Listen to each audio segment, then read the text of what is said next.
Okay, welcome to 11.2, all about permutations. Permutations are still a counting idea, like how many total do I have? So this first scenario says, suppose I have a series of books. How many ways can I put these books on a shelf, right? So I could do, maybe we only have three books, right? Oops, not a pen. Three books. And we have book one, two, and three. We could do book one, then book two, then book three. We could do two, one, three, right? Or we could do three, one, two, or three, two, one. Did I come up with them all? No, there should still be two more. What aren't I thinking of? Oh, three in the middle. Duh. Two, three, one, one, three, two. I think that's all. I didn't repeat any. Either way, you get the idea. So when I look at arranging things, there could be a lot of ways. What if I am arranging or picking a lock for a combination or a password into my grade books? You can change your grade. Those kind of things are, if we counted how many possible ways, are crazy large. Large, large, large. That's our idea for today. So permutations are where they're ordered. So order matters. Okay, I don't love this wording, so just cross that out. Order matters. It's an arrangement of items, and no item is being used more than once, but we are specific. Order matters. So if I'm talking about like a committee and I say, I want to pick three people from class, that's different than saying I want a president, a vice president, and a secretary. Because when I pick three people and they're standing here, that's not the same as just those three people as president, vice president, secretary, because John could be president and then the other two, right? And then John could be, and we're looking at the scenario up here where you have the three different choices in a bunch of ways versus just one group of three. And that's called a combination. And that's our next section. So permutations, order matters, this whole chapter. The next chapter is combinations. So we have stand-up comedians, they have five jokes. And or this lady's gonna tell other people's jokes, right? So we have Groucho, Bob, Steven. I don't even know who some of these are because they're a little old. I know Jerry Seinfeld is. These are all old comedians. Clearly, your book author is old. So this lady's going to tell some jokes, and she has these five jokes. How many ways can she deliver the joke above if Bob's joke is delivered first and Jerry's joke is delivered second? So when you're given specifics like this, it's not just I'm telling these five jokes. Order matters, whether I do it first, second. Anytime you have places like, or, um, somebody talking, gosh darn it, I can't think of the what I'm thinking of. Like the comedian coming up, the order of their jokes, or like singers coming into the American Idol. Order matters. Okay. All right. So let's think about this. We have one, two, three, four, five jokes. We want Bob first. So there's only one way for Bob to be first. And there's only one way for Seinfeld's to be last. So this is Bob here, and this is Jerry here. Okay. And then how many do I have left? Well, what does it say? In how many ways you deliver jokes? But Bob is delivered first, and Jerry's is delivered second. I'm just kidding. Not last. I was thinking second, last, but it says second. Apologize. Fix that. Pause the video if you need to. Okay, so those two are automatic. How many people do I have left?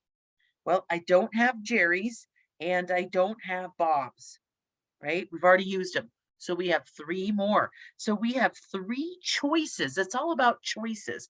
I have three choices left for this spot, but I'm going to leave one behind. So now I have two and then one. So this is the number of combinations for this situation.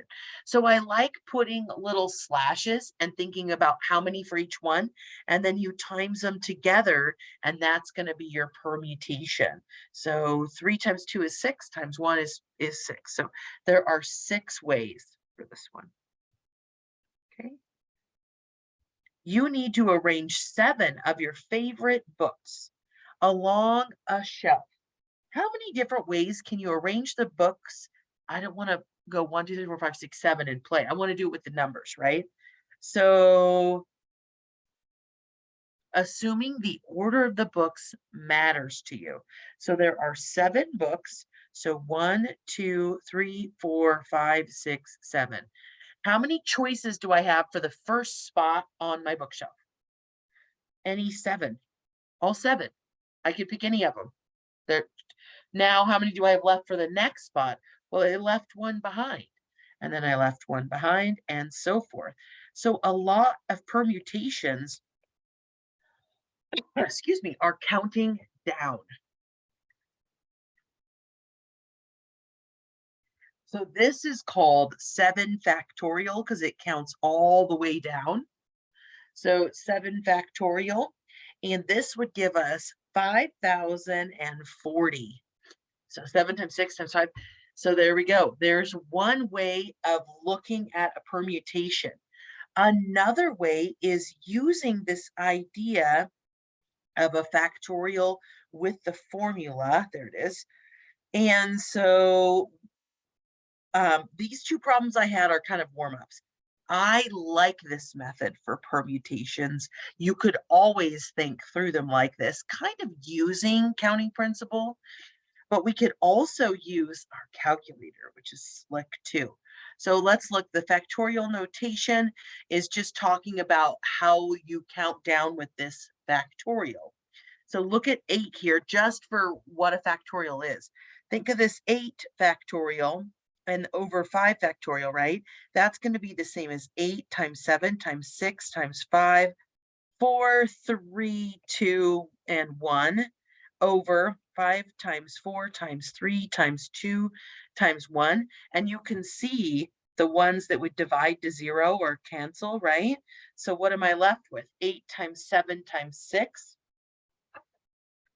Let's see if I wrote that on my cheat sheet because I don't know what it is. 336. So this ends up equaling 336 there. Obviously, I didn't do questions B or C.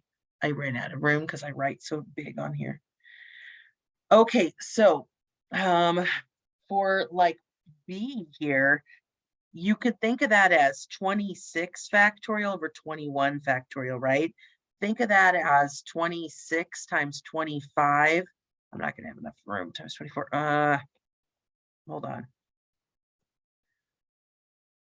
26 times 25 times 24 times 23 times 22. Hold, bear with me, times 21. Oops, factorial. I'm stopping at the 21 factorial. Why? Because there's no way I want to write all those out. These would cancel. So that's another way to kind of simplify. And then you can multiply those other ones together. This one ends up being a pretty big number of like millions here. So it's like 7,893,600.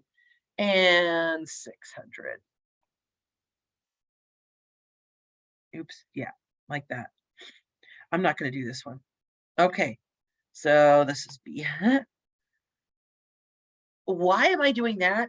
Because you could use this formula for permutations. Totally acceptable. You that and then you'll need to know how to simplify them, which is pretty easy to do. So let's look at a couple problems and let's use the formula or the permutations, and let's look at how this is said and how it's worked. So n is always your total number. So n is your total, right? And r is your how many you choose.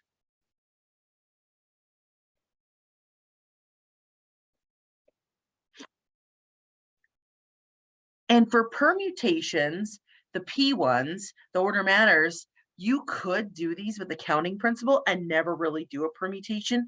But the C ones, the combinations, you have to do the formula. So it's a little tricky. So problem 4, you and 19 of your friends have decided to run a business. The group needs to choose 3 officers, CEO, operating manager, and treasurer. So 3 total. How many ways can you fill those? Order matters because I want to be the CEO. That's very different from a treasurer. And so order matters in which, because you're being specific. If I would have just said, I want to pick 3 officers, no other information, it would be a combination. Okay, so how many total do I have? I have 19 permutation. How many am I choosing? 3 officers. 1, 2, 3. So it is 19 choose 3. That's how we say that. 19 choose 3 because it's a P. A lot of people say it 19P3, but that's weird because we're picking 3 of 19. And the way I could do this is I could use the formula, which would be 19 factorial over 19 minus 3 factorial. Okay, well, 19 minus 3 is sometimes 16. So the top, I need to go 19, 18, 17, and then I have the 16 factorial. And on the bottom, I have a 16 factorial where those cancel. So could I have just thought of, well, there's 19 choices for the first one, 18, 17? Yep, and multiplied them.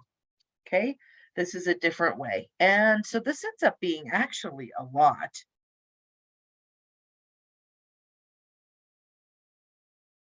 Oh, let's change this to 18 of your friends. Sorry, you and 18 of your friends. How many people would that have been? That would have been 19 or 20, excuse me. Shoot. Do you see what I'm thinking there? I was like, oh, that's not very good of me. And yes, I have had a cold making these videos for weeks now. I swear I've been sick forever. Okay, so if I count you and 18 of your friends, that makes 19. So whoops, the one in the homework, I don't want you to get wrong because of that. Okay, so what did we say this was 500 or 5,814? So here comes another way. I am going to open up my scientific calculator in Desmos just because it's easy to show you. And then in here, I've got to find our functions and I have to look until I find the function. Now I see it, but I can't click it quite yet, or I can, I guess. There it is, right? And this one makes you do a comma between. So I'm going to go back to the main. I had 19, and I think I do a comma on this one, choose 3, end my parenthesis. I think that's how it does it. Yep, see the 5,814. Okay, there's one way that it could make you do it. Now, does this one have a calculator? Calculator? I didn't even look. I don't know if it does. Does it have a calculator? Nope, just the ones I downloaded. Okay. So, I'm gonna go back to Notability. On, like, let's say these graphing calculators, if you go under Math right here, right, Math, back up a tiny bit, Math, then you're gonna scroll over to PRB, that's probability, and in the probability, you'll see the P. So with this calculator though, I have to type the number first. So I have to hit 19, then go math over to probability and do the P1 and then put in my 3. So it should look something like this. Now, I know it's backward. You'll, whatever. It's a mirrored image, but you'll get the idea. So you can use almost any scientific calculator. I don't think I have many more over here. Oh, here's like a little TI. Any of these have a probability section as well. So almost any little handheld will, or you're welcome to download the scientific calculator for Desmos and use that for your homework. Your phones would work too, but the problem is you can't use a phone on the test. So gosh, but I don't have the Desmos one programmed in. All right, just thinking about this. This is an online class. If you're watching this video on my in-person, doesn't matter. But send me a message. If you need to borrow a calculator from the library, you can as well. Just go with that. Okay, almost all of them have that key. Or use the formula, who cares? It's not like that took a lot of time. Okay, problem 5. You are working in a sitcom, blah, blah, blah. Your assignment is to help set up the television schedule for Monday evening between 7 and 10. You need to schedule a show, each of 6 30-minute blocks, beginning at 7 to 7:30, ending from 9:30 to 10. You can select from among the following. Oh, how many different programming schedules can you arrange? Well, goodness, how many total do we have here? We have 1, 2, 3, 4, 5, 6, 7, 8, 9, 10, 11, 12, 13. So 13 total. And how many can I pick between those time periods? Well, there's 6 blocks. They actually tell us, right? We can go 7 to 7:30. I mean, you can count them out. 7, 8, 9, 10, 3 hours, 2 each hour, 6. So we are having 13, choose 6, and it's still a permutation. Well, we haven't learned about combinations yet, so they're all permutations in this chapter, but you could do 13 times 12 times 10 times 11 times 10, all the way out 6 numbers. Or you could do it this way as well, and put this in your calculator. So with this, I can do my formula of 13 factorial over 13 minus 6 factorial, 13 minus 6. And this should end up being 1,235,520 ways. Isn't that nuts? That is a lot of ways. Let's double check it on the calculator, hitting my 13 math. Go over to where the P is and choose 6. And there's my answer again. A million ways. So when we start talking about like how many ways to do certain things, it's insane how quick these numbers get very, very big. Okay. It's same with code breaking. You can get there's a lot of numbers that can be in there. Okay, so this section, I'm not sure permutations of, I don't know why this one is before the formula, but either way. Okay, so when we look at something like this, where it has repetitive letters, like we wouldn't know if it's an N from the top or the bottom, or or the O or the O. So we do our formula a little bit different. We do N factorial, and then we times the number of repetitive ones underneath. So P factorial, Q factorial, and so forth. For this one, how many total letters do we have? We have 4. Okay, we have some repeating. How many N's are there? 2 N's. How many O's are there? 2 O's. Okay, so this would be the formula, which ends up, you probably have to multiply this out because it's 2 times 1 times 2 times 1. Oops, that's not a 1. And then the top is 4 times 3 times 2 times 1. There's also factorial buttons in a lot of the calculators. This ends up being 6. And you could do it by hand and see that there's 6 different ways to arrange these letters. I do not want to do it by hand when I start getting into these bigger ones. So how many letters are in Mississippi? There happens to be 11. So 11 total letters. And how many repetitive letters do we have? Are there more than one M? No. How many I's are there? There are 4 I's. So this is representing the I's. Okay, S's. How many S's are there? 4 S's. That represents our S's. And then P's. There's 2 P's. Okay, and those are only repetitive ones. It doesn't matter if I do 1 factorial, that's 1. So we have to figure out this part here. Again, you probably could find that under math probability. There is a factorial button in here if you want. But this does end up being what, 11 times 10 times 9, 8, 7, 6, 5, 4 factorial. Okay, and then bear with me. 4 factorial, 4, 3, 2, 1 times 2 times 1.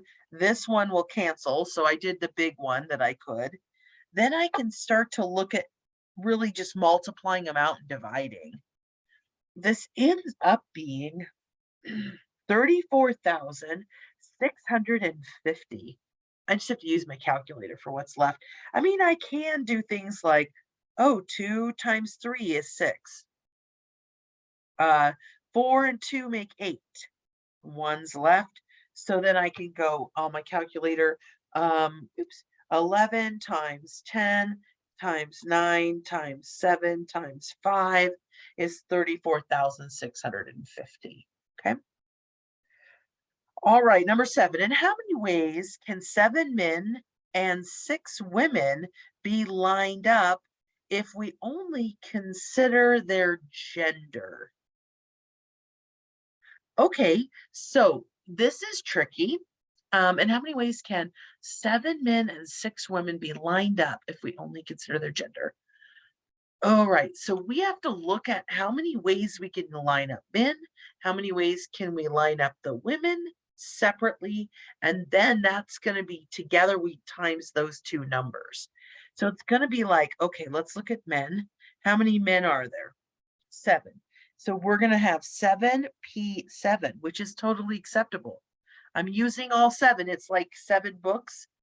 Choose 7. I'm using every single book. For women, we had 6. So it's 6, choose 6. So let's use our calculator and figure those out. Make sure you get 5,040 and 720. Then together, you can use the counting principle. It says the number of ways times each other would be the final answer, which is huge. 3628800. This is the only way to do a Powerball or one like this. Okay. I know there's a Powerball one in one of the homework, and you have 2 separate balls. So you have the Powerball and you have the other 5 white balls, or I think it's 5. And so you take the probability of getting this one and times it by the probability of this one, and that's well, and not probability, total number. That's the total number of ways they could choose out their numbers. We're going towards probability, but we're still looking at counting numbers. Well, we have to be able to count how many total to see for probability. Okay, that's all I got for this section.